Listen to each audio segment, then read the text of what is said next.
ओम शांति। 23 जनवरी 2026 की प्रातः मुरली। मीठे बच्चे, तुम्हारे मुख से सदैव ज्ञान रतन निकलने चाहिए। तुम्हारा मुखड़ा सदैव हर्षित रहना चाहिए। प्रश्न, जिन बच्चों ने ब्राह्मण जीवन में ज्ञान की धारणा की है उनकी निशानी क्या होगी? उत्तर, पहला पॉइंट, उनकी चलन देवताओं मिसल होगी, उनमें दैवी गुणों की धारणा होगी। दूसरा पॉइंट, उन्हें ज्ञान का विचार सागर मंथन करने का अभ्यास होगा। वे कभी असुरी बातों का अर्थात किचड़े का मंथन नहीं करेंगे। तीसरा पॉइंट, उनके जीवन से गाली देना और गलानी करना बंद हो जाता है। चौथा पॉइंट, उनका मुखड़ा सदा हर्षित रहता है। ओम शांति। बाप बैठ समझाते हैं ज्ञान और भक्ति के ऊपर। यह तो बच्चे समझ गए हैं, भक्ति से सद्गति नहीं होती है और सतयुग में भक्ति होती नहीं, और सतयुग में भक्ति होती नहीं। ज्ञान भी सतयुग में मिलता नहीं। श्री कृष्ण ना भक्ति करते हैं ना ज्ञान की मुरली बजाते हैं। मुरली माना ही ज्ञान देना। गायन भी है ना, मुरली में जादू, तो जरूर कोई जादू होगा ना। सिर्फ मुरली बजाना वह तो कॉमन फकीर लोग भी बजाते रहते हैं। इससे मुरली में ज्ञान का जादू है। अज्ञान को जादू तो नहीं कहेंगे, मुरली को जादू कहते हैं। मनुष्य से देवता बनते हैं ज्ञान से। जब सतयुग है तो इस ज्ञान का वर्षा है, वहाँ भक्ति होती नहीं, भक्ति होती है द्वापर से। जबकि देवता से मनुष्य बन जाते हैं। मनुष्यों को विकारी, देवताओं को निर्विकारी कहा जाता है। देवताओं की सृष्टि को पवित्र दुनिया कहा जाता है। अभी तुम देवता बन रहे हो। ज्ञान किसको कहा जाता है?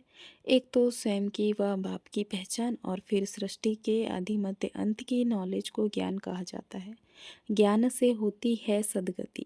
फिर भक्ति शुरू होती है तो उतरती कला कहा जाता है, क्योंकि भक्ति को रात, ज्ञान को दिन कहा जाता है। यह तो कोई की भी बुद्धि में बैठ सकता है, परंतु दैवी गुण धारण नहीं करते हैं। दैवी गुण हो तो समझा जाए ज्ञान की धारणा है। ज्ञान की धारणा वालों की चलन देवता मिसल होती है, कम धारणा वाले की चलन मिक्स रहती है। धारणा नहीं तो गोया वह बच्चे ही नहीं। मनुष्य बाप की कितनी गलानी करते हैं। ब्राह्मण कुल में आते हैं तो गाली देना, गलानी करना बंद हो जाता है। तुमको ज्ञान मिलता है, उस पर अपना विचार सागर मंथन करने से अमृत मिलेगा। विचार सागर मंथन ही नहीं करते तो बाकी क्या मंथन होगा? असुरी विचार, उनसे खिचड़ा ही निकलेगा। अभी तुम ईश्वरीय स्टूडेंट हो, जानते हो मनुष्य से देवता बनने की पढ़ाई पढ़ रहे हैं। देवता यह पढ़ाई नहीं पढ़ाएंगे।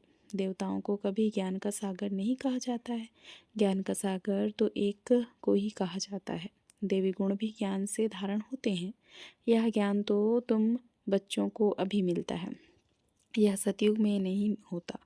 इन देवताओं में दैवी गुण है, तुम महिमा भी करते हो सर्वगुण संपन्न।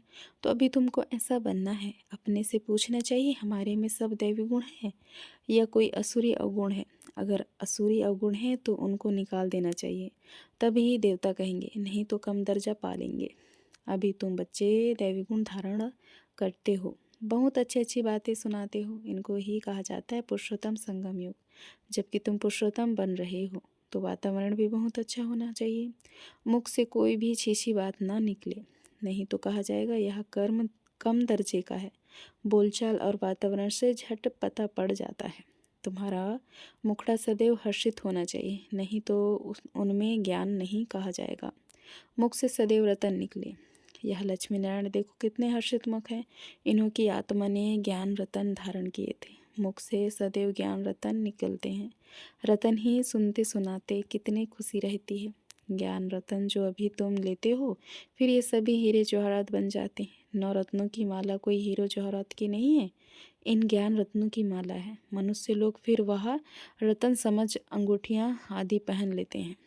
इन ज्ञान रत्नों की माला पुरुषोत्तम संगम युग पर पड़ती है। यह रतन ही तुमको भविष्य के जन्मों के लिए मालामाल बनाते हैं। इनको कोई लूट न सके। यहाँ तुम यह हीरे जवाहरात पहनो तो झट कोई लूट ले जाए।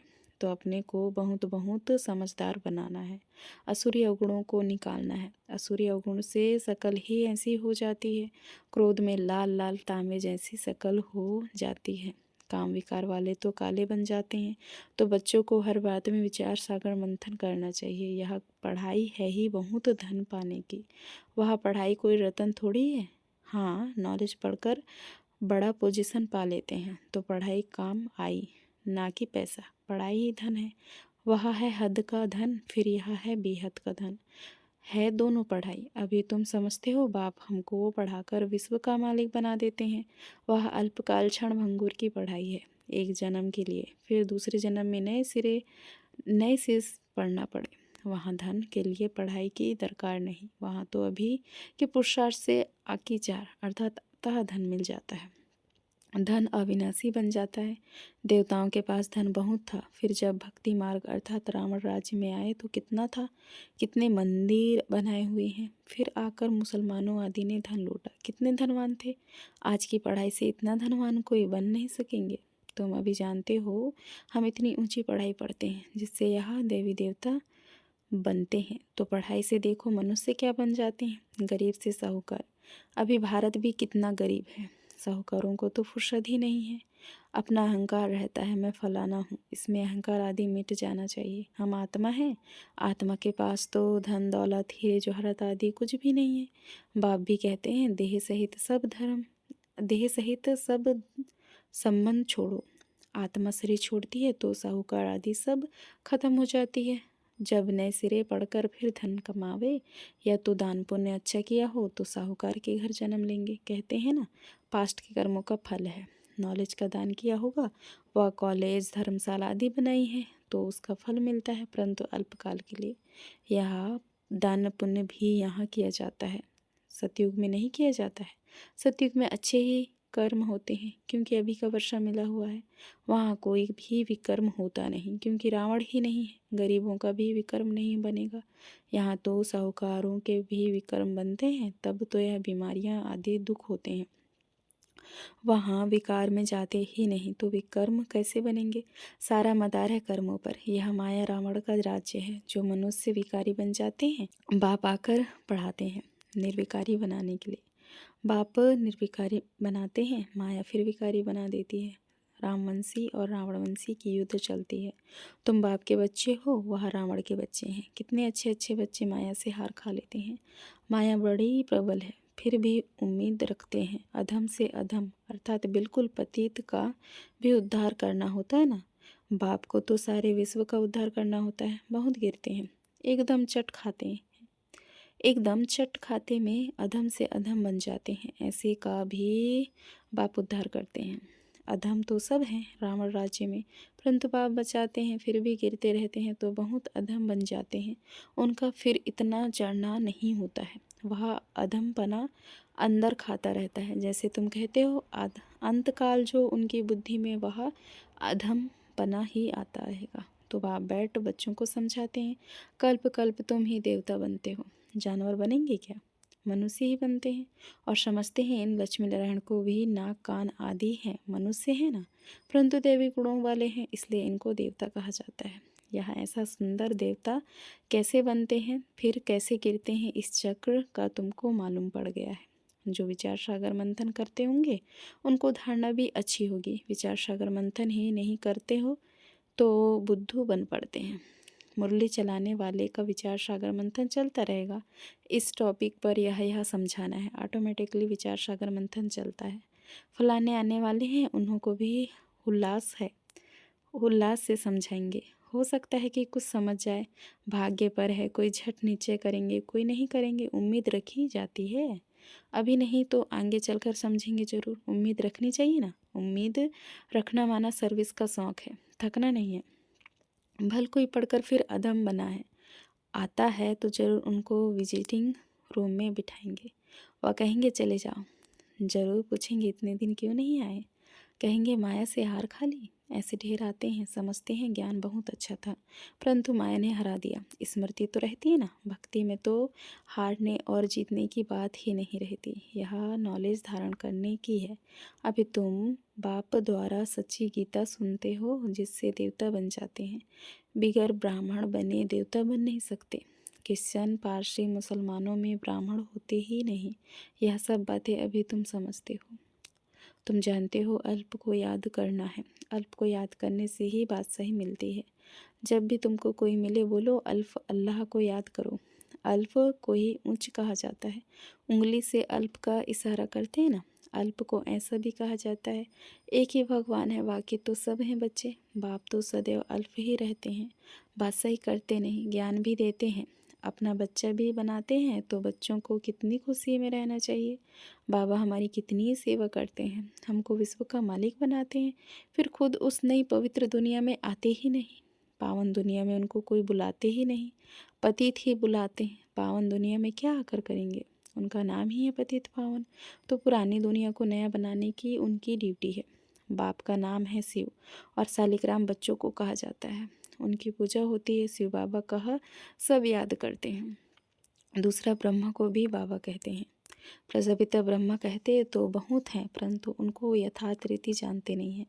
ब्रह्मा किसका बच्चा है, तुम कहेंगे परम पिता परमात्मा शिव ने उनको अडॉप्ट किया है। यह तो शरीरधारी है ना, ईश्वर की औलाद सब आत्माएं हैं। सब आत्माओं को अपना अपना शरीर है, अपना अपना पार्ट मिला है जो बजाना ही है। यह परंपरा से चला आता है, अनादि, अर्थात उनका आदि मध्य अंत नहीं। मनुष्य सुनते हैं एंड होती है, तो फिर मुझते हैं कि फिर बनेंगे कैसे। बाप समझाते हैं यह अनादि है, कब बने यह पूछने का नहीं रहता। प्रलय होती ही नहीं, यह भी गपोड़ा लगा दिया है। थोड़े मनुष्य हो जाते हैं इसलिए कहा जाता है जैसे प्रलय हो गई। बाबा में जो ज्ञान है वह अभी ही इमर्ज होता है। इनके लिए ही कहते हैं सारा सागर साई मस बनाओ तो भी पूरा नहीं होगा। अच्छा, मीठे मीठे सिखल दे बच्चों प्रति माता पिता बाप दादा का याद प्यार और गुड मॉर्निंग। रूहानी बाप की रूहानी बच्चों को नमस्ते। हम रूहानी बच्चों की रूहानी माता पिता बाप दादा को याद प्यार और गुड मॉर्निंग, नमस्ते नमस्ते, शुक्रिया बाबा शुक्रिया। धारणा के लिए मुख्य सार, पहला पॉइंट, अपने हर्षित मुखड़े से बाप का नाम बाला करना है। ज्ञान रतन ही सुनने और सुनाने हैं। गले में ज्ञान रत्नों की माला पड़ी रहे, असुरी अवगुणों को निकाल देना है। दूसरा पॉइंट, सर्विस में कभी थकना नहीं है। उम्मीद रख शौक से सर्विस करनी है। विचार सागर मंथन कर उल्लास में रहना है। वरदान, कन्फ्यूज होने के बजाय लूज कनेक्शन को ठीक करने वाले समस्या मुक्त भव। सभी समस्याओं का मूल कारण कनेक्शन लूज होना है। सिर्फ कनेक्शन को ठीक कर दो तो सर्वशक्तियाँ आपके आगे घूमेगी। यदि कनेक्शन जोड़ने में 1-2 मिनट लग भी जाते हैं तो हिम्मत हार कर कन्फ्यूज़ ना हो जाओ। नीचे के फाउंडेशन को हिलाओ नहीं। मैं बाबा का, बाबा मेरा, इस आधार से फाउंडेशन को पक्का करो तो समस्या मुक्त बन जाएंगे। स्लोगन, बीज रूप अवस्था में स्थित रहना यही पुराने संस्कारों को परिवर्तन करने की विधि है। अव्यक्ति सारे, इस अव्यक्ति मास में बंधन मुक्त रह जीवन मुक्त स्थिति का अनुभव करो। जब सेवा में व अपने पुराने संस्कारों को परिवर्तन करने में सफलता नहीं मिलती है तो कोई ना कोई विघ्न के वश हो जाते हो, फिर उनसे मुक्त होने की इच्छा रखते हो, लेकिन बिना शक्ति के यह इच्छा पूर्ण नहीं हो सकती। इसलिए अलंकारी रूप बनो, शक्ति रूप धारण करो तो बंधन मुक्त बन जाएंगे। अच्छा, ओम शांति।